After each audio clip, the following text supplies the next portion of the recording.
Isang mainit na usapin ngayon sa politika, ang umano'y unexplained wealth ng Vice-Presidente na pag-usapan nito sa pagdinig sa Kamara. Sa gitna ng tumitinding tanungan mula sa mga mambabatas, marami ang nagtatanong, may sapat bang paliwanag? O may mga bagay pa bang kailangang linawin sa harap ng publiko? Sa mga ganitong issue, hindi lang pangalan ang nakataya, kundi ang pananaw at opinyon ng mamamayan. Dahil sa bawat pisong hindi maipaliwanag, kasabay nitong nabubuo ang pagdududa at minsan ang pagkakaiba-iba ng pananaw ng publiko. Pero ano nga ba ang tunay na nangyari sa pagdinig? Ano ang mga ibinunyag at paano ito sinagot ng kampo ng Vice-Presidente? Panoorin ang video.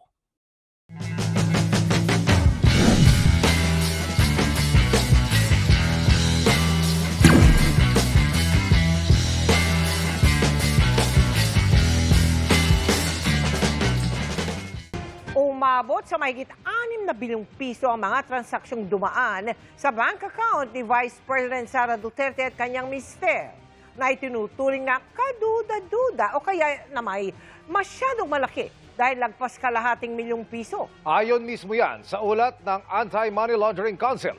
Ang ahensyang nagsisigurong hindi nagagamit sa ilegal na paraan ang mga transaksyon sa mga bangko. Pinuna naman ng mga kongresista ang laki ng mga transaksyong hindi umano tugma sa mga dineklarang yaman ng bise, gayon din ang hindi niya pagdeklara sa hawak niyang pera at pera sa bangko.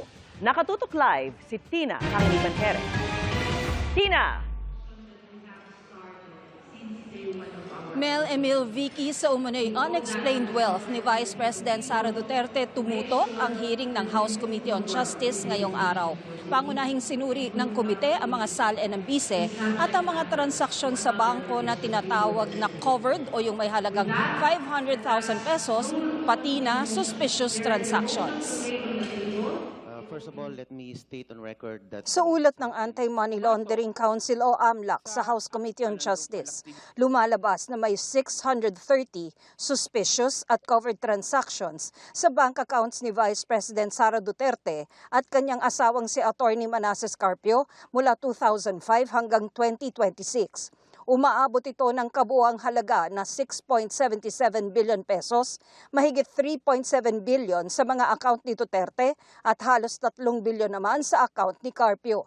Yes, there are suspicious transactions and covered transactions found in our system, database, or record. Covered transactions ang tawag sa mga transaksyong aabot ng mahigit 500,000 pesos.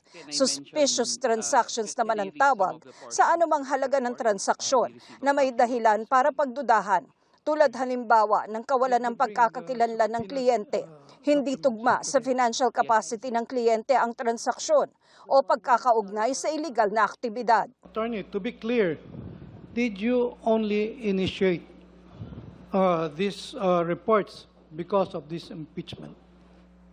No, Madam Chair, we have, and EMLC has always been in constant monitoring of all the transactions, and while we have generated a latest one, all the data have been as far as back as early years. Hindi po kami namimili ng personality. Ang tinitignan po namin dito ay yung data at yung numbers. Ayon sa AMLAC, halos lahat ng nireport na transaksyon sa kanila ay milyong-milyong piso ang halaga.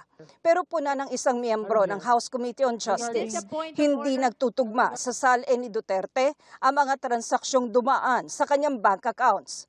Halimbawa, noong 2009, panahong Vice Mayor pa siya ng Davao.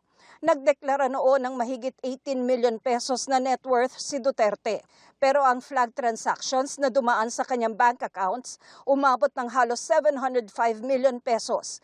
Base pa sa AMLAC report, sa mga flag transaction naman na dumaan sa account ni Atty. Manasseh Carpio, pinakamalaking halaga ang naitala noong 2024 na umabot sa mahigit 1.8 billion pesos.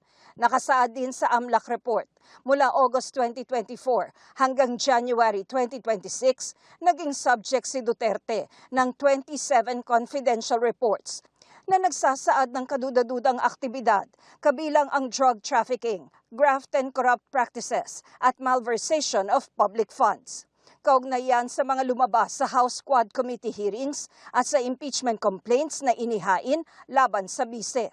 Bukod sa di raw pagkakatugma ng net worth ng Vice Presidente sa mga transaksyong dumaan sa kanyang bank accounts, may isa pang napuna ang ilang miyembro ng House Justice Committee sa mga salin ni Duterte.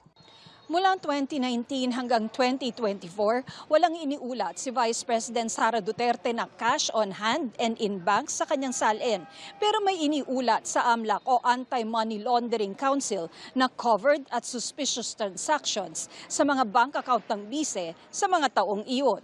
Halimbawa, noong 2019, kung kailan walang idineklarang cash on hand and in banks ang bise, may na-flag na transaksyon ng AMLAC na mahigit 60 million pesos. At noong 2019 at 2024, kahit na 5 po, wala po siyang dineklara na cash at saka cash on hand.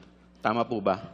Based on the submitted SALN, Your Honor, wala pong nakalagay na cash on hand or bank deposits. Kahit 5 po?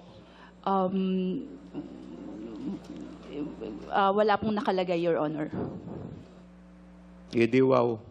Ang biglaan at tuloy-tuloy na pagkawala ng deklarasyon ng liquid assets, because cash on hand and cash in bank are liquid assets. Sa kabila ng dati, meron naman na mga halaga ng mga cash on hand, cash in bank, ay nagdudulot ng pagdududa sa kawastuhan at kabuuan ng subsequent SALNs ni VP Sara. Ang ilan daw sa mga account na ito, aktibo pa. Kahapon po, personal ako na nag-deposit sa isa sa mga alleged bank accounts na nakapangalan kina VP Sara Duterte at ang kanyang ama na si former President Rodrigo Duterte. Taliwas po sa kanilang patuloy na pagtanggi, lumabas na active pa ang account. Nakapag-deposit po tayo ng 448 pesos doon sa isang account na ito.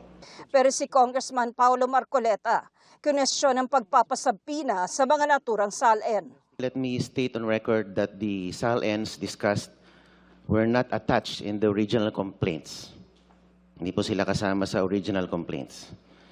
And using the SALNs as a starting point without necessary predicate evidence supports the position that the investigation of the House of Representatives Committee on Justice is a fishing expedition. Paano niya nasabi yun? Kasama eh. Ito, babasahin ko. Vice President Sara Duterte committed culpable violation of the Constitution and betrayed the public trust in amassing unexplained wealth and failing to disclose all her properties and interests in properties in her SALN. Nagalagay po sa complaint.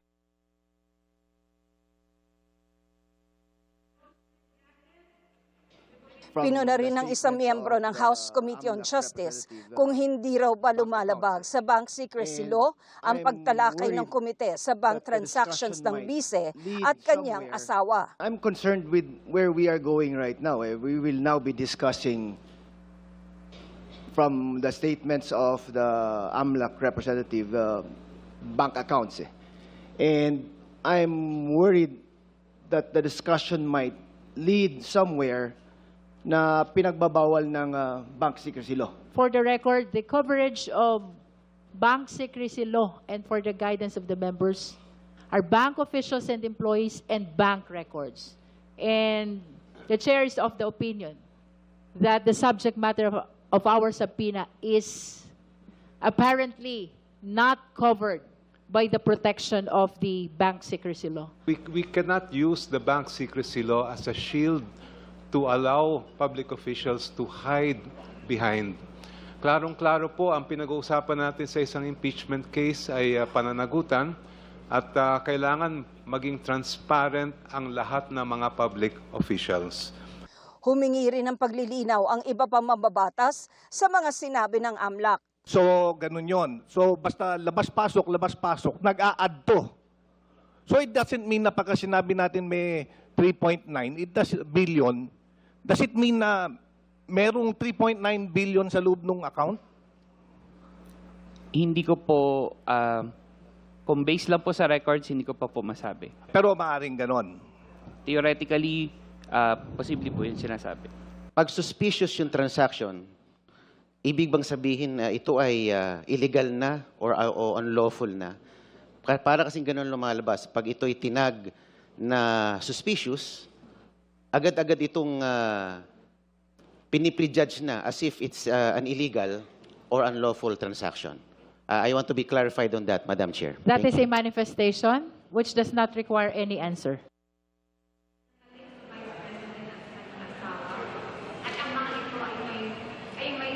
Hindi ulit dumalo si Vice President Duterte sa hearing ng House Committee on Justice ngayong araw, sakaling matapos na ng komite yung pagtalakay sa issue ng umano'y unexplained wealth ng bise, yung issue naman ng banta ng bise kay Pangulong Bongbong Marcos, First Lady Liza Marcos at dating House Speaker Martin Romualdez ang tututukan sa susunod na hearing sa April 29. Vicky?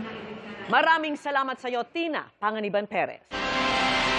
Ayon po sa defense team ni Vice President Sara Duterte, minonitor nila ang impeachment proceedings ngayong araw, pero wala pa silang opisyal na pahayag. Nagpadala rin ng mensahe ang GMA News sa Vice Presidente pero wala pa siyang tugon sa ngayon. Kabilang naman ang reklamong impeachment laban kay Vice President Sara Duterte sa ipinurotesta ng mga Duterte supporters sa Korte Suprema. Duterte! Duterte! Bukod dyan, hinimok din nila ang mataas na hukuman na desisyonan na ang petisyong habeas corpus ng kampo ni dating Pangulong Rodrigo Duterte. Yan yung pisikal na pagharap kay Duterte sa lokal na korte sa pamamagitan ng pagpapauwi sa kanya mula the Netherlands. Paniwala nila, buhay ang sistemang legal sa bansa, kaya dito siya dapat litisin imbes na sa International Criminal Court. Mahigit 180 milyong piso ang tinanggap umano ng pamilya Duterte mula po sa isang umano'y drug lord. Ayon po yan sa isiniwalat ni dating Senador Antonio Trillanes sa House Justice Committee. Ikinumpara naman ng Anti-Money Laundering Council ang mga transaksyong binanggit ni Trillanes sa record nila. Ang resulta sa live na pagtutok ni Ian Cruz. Ian. Yes, Emil, kinumpirma nga ng Anti-Money Laundering Council na 18 malalaking bank transactions ng mga miyembro ng pamilya Duterte ang sinabi rin at inulat din ng mga bangko sa kanila. Sa pagharap ni dating Senador Antonio Trillanes IV sa House Justice Committee, kaugnay sa impeachment hearings laban kay Vice President Sara Duterte, inilahad ni Trillanes na mula 2003 hanggang 2016, nasa 2.4 billion pesos ang perang pumasok sa joint account ni VP Sara at amang si dating Pangulong Rodrigo Duterte. Magit 111 million pesos naman daw ang pumasok sa joint account ng Vice President at asawang si Attorney Manasseh Carpio hanggang noong April 2016. May total na 181 million pesos naman daw ang magkakahiwalay na bank account ng bise, mga kapatid na sina Paulo at Sebastian at ng tatay niya at partner nitong si Hanilet Avancenia at anak nilang si Kitty. Mula raw ito sa kilalang drug lord na si Samuel o Sammy Uy. Lumalabas na lahat ng ito ang mga sumusunod. Una, si Sara Duterte ay kasangkot sa korupsyon noong unang pumasok pa lang siya sa gobyerno. Pangalawa, si Sara Duterte ay may mga tagong yaman na nakuha niya sa mga iligal na paraan. Pangatlo, si Sara Duterte ay hindi nagdedeklara ng kanyang tunay na yaman sa kanyang salin. Pang-apat, sina Sara Duterte at ang mga malalapit na miyembro ng kanyang pamilya ay tumanggap ng daang-daang milyon na pera mula kay Sammy Uy na isang kilalang drug lord. Matagal na itong sinasabi ni Trillanes. Kasama rin ito sa inihain ni Trillanes sa reklamo sa Ombudsman. Itinanggi na noon pa ng mag-amang Duterte ang mga naturang bank account. Hindi raw totoo ang mga ikinakalat ni Trillanes. Para ma-check ang mga binanggit na bank transaction ni Trillanes na pumasok daw sa account ni Vice President Sara, random na pumili si Congresswoman Leila de Lima ng mga entry mula sa pahayag ni Trillanes at tinanong isa-isa sa AMLAC. Sa mga napiling transaksyon, sinabi ng AMLAC na may kahalintulad ito sa nakita nilang transactions. Pareho raw ang petsa ng transaksyon at halaga, pero hindi masabi ng AMLAC kung iisa ang transaksyon na tinutukoy.